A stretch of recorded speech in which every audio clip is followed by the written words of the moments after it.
All right, let's dive right into a fascinating historical and theological explainer today.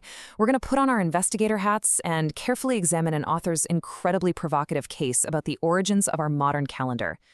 Have you ever stopped and wondered why we celebrate certain holidays on the exact days that we do, or where those highly specific traditions actually came from?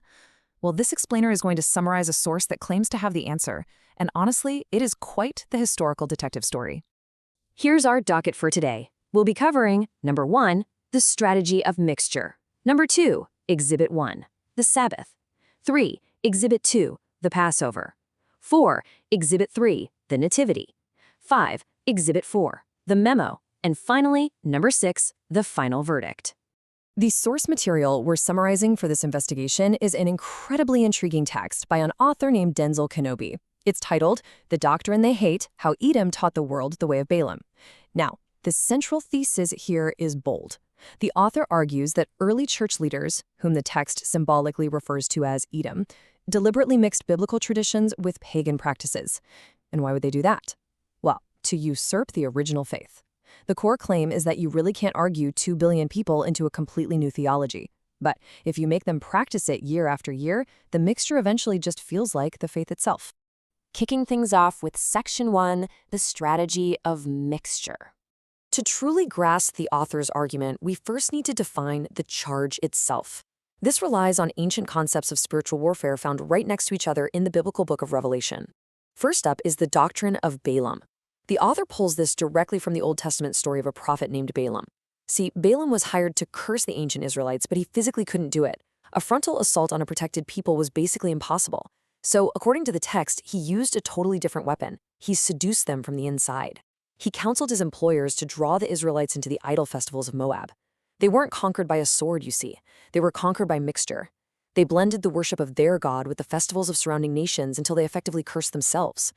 The author then connects this directly to a mysterious group mentioned in Revelation called the Nicolaitans. If we break down the Greek roots, we see Nikao, meaning to conquer, and Laos, meaning the people. So the author summarizes that these Nicolaitans were essentially conquerors of the laity. They represented a powerful ruling hierarchy that officially enforced this Balaam-style strategy of cultural accommodation and mixture upon the everyday masses. To establish the legal standard for this historical trial, the author anchors their entire case on a very strict biblical statute from Deuteronomy 12. It reads, "Take heed that thou inquire not after their gods, saying, How did these nations serve their gods? Even so will I do likewise unto the Lord my God. Thou shalt not do so." The author points out that this explicitly forbade worshiping the true God using the methods and customs of surrounding pagan nations. The method of mixture itself was the violation. Which brings us to Section 2, Exhibit 1, the Sabbath. So how exactly does this theory of mixture play out in recorded history? Well, the author argues it starts with a massive pivot. They contrast the original seventh-day Sabbath, which was mandated in the Ten Commandments as an identity-bearing sign, with the first day of the pagan week, a day historically dedicated to solar worship. The argument here is that the original day wasn't just debated out of existence. It was replaced entirely by a day with deep, pre-existing pagan roots. Tracking this shift across history, it builds in a fascinating way. We start all the way back at creation, where the seventh day is blessed. But look at what happens down the road. On March 7, 321 CE, the Roman Emperor Constantine issues the very first Sunday law in history, and the text notes that Constantine's own coinage at the time still bore the image of the unconquered sun. His edict mandated rest on the venerable day of the sun, using explicitly solar vocabulary, not biblical terms. Then, decades later, around 364 CE, the Council of Laodicea takes it a massive step further. They actually made resting on the original Sabbath a punishable offense, declaring that anyone found doing so would be cursed, or anathema. The mixture wasn't just suggested, it was officially enforced. Moving right along to Section 3, Exhibit 2, the Passover. With this next appointed time, the author argues we aren't just looking at a gradual cultural drift. No, this was a deliberate, documented imperial decree. The earliest believers, who history refers to as the Quartodecimans or 14thers, kept Passover on the precise biblical date of the 14th of Nisan. But history shows this practice was eventually replaced, and it was replaced by a festival that the 8th century English historian, the Venerable Bede, noted was named after Ostre. Ostre was actually a Germanic goddess of the dawn and spring. The author uses this to highlight that the very vocabulary of the holiday was grafted with pagan foliage. And to prove the intent behind this shift, the author presents a rather jarring quote from Emperor Constantine, found in a circular letter following the Council of Nicaea in 325 CE. He wrote, "Let us have nothing in common with that hostile people. It would be disgraceful to be indebted to them for the reckoning of the date." The author treats this as a smoking gun. They argue that the feast was intentionally detached from its biblical date for one explicit written purpose: severing ties with the Jewish people. The calendar was literally altered as an act of separation. Next up is Section 4, Exhibit 3, the Nativity. Now we're continuing our summary of evidence with arguably the most famous date on the modern calendar. The author points out a pretty simple fact right out of the gate. Absolutely no scripture records the date of the Messiah's birth. However, December 25th was already a massive, well-established Roman feast.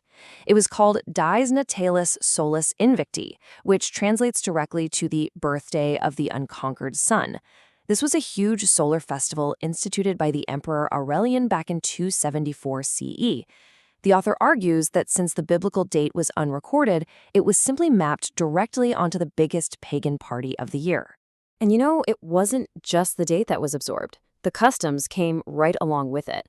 The late December timeline perfectly aligned with Saturnalia, Rome's major carnival that featured greenery, candles, and gift-giving. By the mid-300s, the church had officially absorbed these dates and practices. In fact, early church fathers like Augustine and Leo the Great actually had to reprimand their own congregants.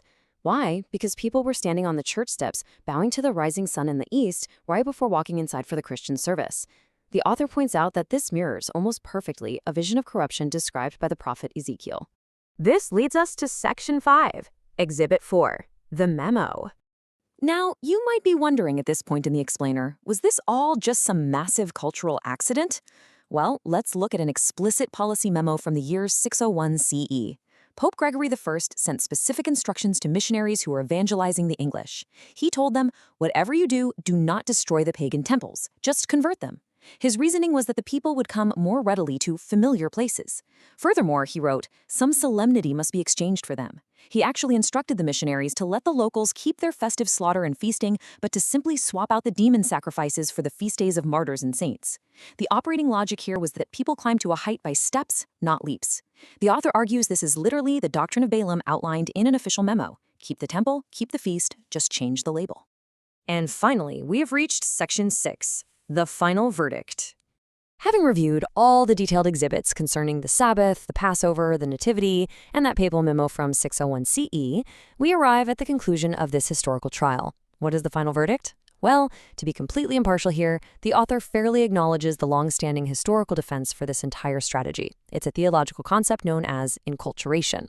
This is the sincere argument that adopting pagan customs was actually a practical, redeeming way to gradually guide the masses to the true God.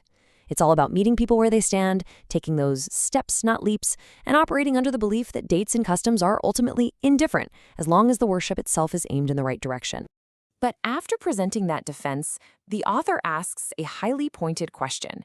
Does sincerity amend a statute? The text asserts that because the biblical standard in Deuteronomy so explicitly prohibited worshiping God using the methods of surrounding nations, a sincere intention, no matter how practical or well-meaning, just cannot legally override a divine statute. According to the author, the method itself was prohibited by name before it was ever even proposed by the church.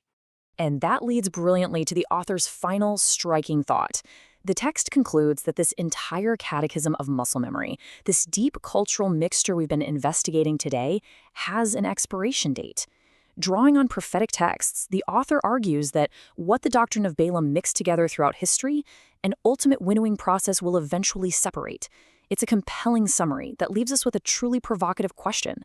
Based on all this historical evidence, how many of our own cherished everyday traditions are built upon a heavily compromised calendar? It absolutely gives you something to think about the next time you look at the dates we celebrate.